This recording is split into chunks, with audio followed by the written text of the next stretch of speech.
মাকে ছাড়া মা হওয়া সত্যি কখনো সম্ভব না। যাদের মা নেই তারা বুঝবে এই কষ্টটা। আমি সত্যি ভাগ্যবান যে আমি প্রথম থেকে শেষ অবধি আমি আমার মাকে পাশে পেয়েছি। So hello everyone, welcome back to my channel. আমি মৌ, তোমরা দেখছো মৌ অফিসিয়াল। তোমরা সবাই কেমন আছো? আই হোপ সবাই অনেক ভালো আছো। বড়দের প্রণাম জানিয়ে, ছোটদের আমার অনেকটা ভালোবাসা জানিয়ে আমি আজকে নতুন দিনের নতুন একটি ব্লগ তোমাদের সাথে শেয়ার করতে চলেছি। আর এই ব্লগটা হতে চলেছে অনেক অনেক ইন্টারেস্টিং, কারণ এটা হচ্ছে আজকে আমার মেয়ের সাথে আমার ফার্স্ট ব্লগ, গ্র্যান্ড ব্লগ হতে চলেছে। তো চলো দেখো, সকালে তো ঘুম থেকে উঠে পড়েছি আমি আমার বেবিকে নিয়ে। আর বেবি না সকাল সকাল হতেই উঠে যায়। আমি আমার বেবিকে নিয়ে উঠে পড়ার পর অনেকক্ষণ বসেছিলাম, তারপরে তাকে ব্রেস্ট ফিডিং করানো, তারপরে সেও একটু ঘুমালে আমিও ঘুমিয়ে পড়া।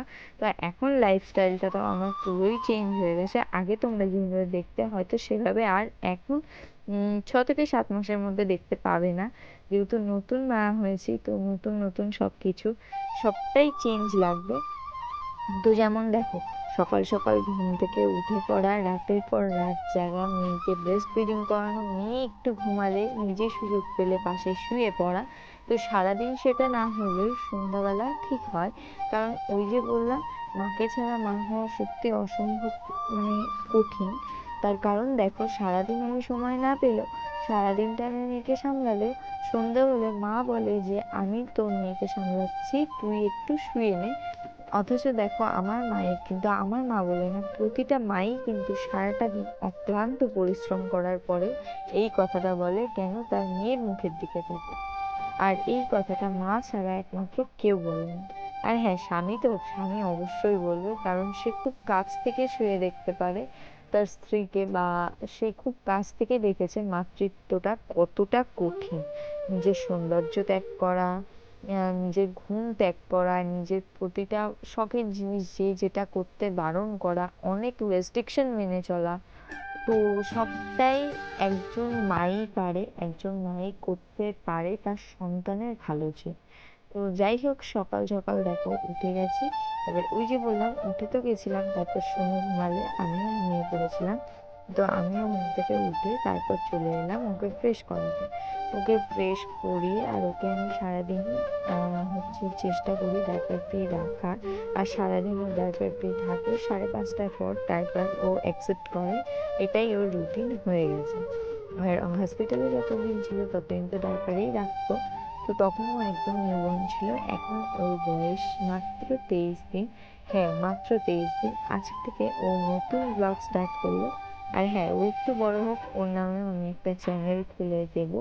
তোমরা ওকে অনেক অনেক সাপোর্ট করো, অনেক অনেক ভালোবাসো, তাহলেই হয়। তাতে আমাকে সাপোর্ট করো আর নাই করো। আর তোমরা আমার লাস্ট 2 মাস ধরে, আমি জানি কোনো ভিডিও আমি পোস্ট করতে পারিনি, কারণ কোনো ভিডিও আমার চ্যানেলে আসেনি। আর হ্যাঁ, আমার বেবির ফেস রিভিলটা আমি শর্টসে খুব ভালো মতন করে দেবো। আর তোমরা শর্টসগুলো অবশ্যই ফলো রাখবে এখন থেকে, কারণ এখন থেকে বেবি রিলেটেড অনেক ভিডিও আমি পোস্ট করতে চলেছি। তো দেখো, মা এগুলো হচ্ছে ধুয়ে দিয়েছিল। আর আমি বললাম ঠিক আছে তুমি রান্না করতে করো, আমি এগুলো মেলে দিচ্ছি। তো আমি চলে এসেছিলাম বাইরে এগুলো মেলতে। ভিডিওটা এতটা ফাস্ট দেখালো, আমার পক্ষে এতটা ফাস্ট কাজ করা এখন আর কিছুতেই পসিবল হয়ে ওঠে না। একটা 5 মিনিটের কাজও এখন আমার কাছে 30 মিনিট লেগে যায়। কেন? হ্যাঁ, সেটাও অবশ্যই বলবো। আমি মা হয়েছি, আর মা যেদিন হয়েছি সেদিনের কথাটা কোনো দিনই ভুলবো না, কারণ আমার জীবনে ছিল সেটা এমন সেরা মুহূর্ত, তেমনি ভয়ঙ্কর মুহূর্ত। কী কী ঘটেছিল আমার সাথে তোমাদের সাথে সবটাই শেয়ার করবো, তবে নেক্সট ভিডিওতে। অবশ্যই চোখ রেখো, নেক্সট ভিডিওতে আমি অবশ্যই শেয়ার করবো। আর আমার মতন ভুলটা কেউ কখনো করবে না। আমি কোনো ভুল না করা সত্ত্বেও ভুলের মাসুলটা আমাকে গুনতে হয়েছে। তবে বলবো যে হ্যাঁ, সবটাই ভালো হয়েছে আর সবটাই খুব সুন্দর। আর এখন আমি ভালো আছি, আমার সন্তানও ভালো আছে, আমরা দুজনেই সুস্থ আছি।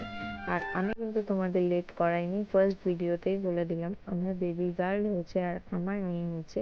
হ্যাঁ, তাতে আমি খুশি, তবে কিছু মানুষ খুশি না। আর হ্যাঁ, আমার সন্তানকে নিয়ে যারা খুশি না, তাদের থেকে আমি বিন্দু মাত্রও আর সহ্য করতে চাই না। আর তাদের খুশি অখুশিতে আমার সন্তানের কিচ্ছু যায় আসবে না।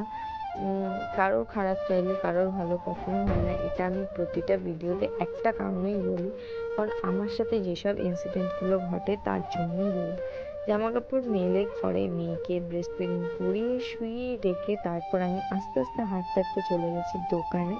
আর এই যে সন্ধে হয়েছে, দেখেছো তো সন্ধেটা কতটা বাস্তব। আমি তোমাদের যেটা বললাম, আমার মা মেয়েকে নিয়ে বসেছিল, নিজের সিরিয়াল দেখাটাও এখন ত্যাগ করে দিয়েছে। নাতনি ঘুমাবে বলে টিভি অফ করে দেবো, সাউন্ড আসতে দেবো, বা তার সাথে গল্প করার, টিভি দেখা বন্ধ দিই। তো এইসবই চলতে থাকে আর আমি এই ফাঁকে শুয়ে নিয়েছি। তো আজকের সারাদিনের ব্লগটা জানি তোমাদের সেরকম ভালো লাগেনি, ব্লগের মধ্যে ভালো লাগার মতন কিছু ছিল না, তবে বাচ্চাকে সুস্থ রাখতে গেলে কি কি করতে হয় নেক্সট ব্লগ থেকে অবশ্যই আসবে।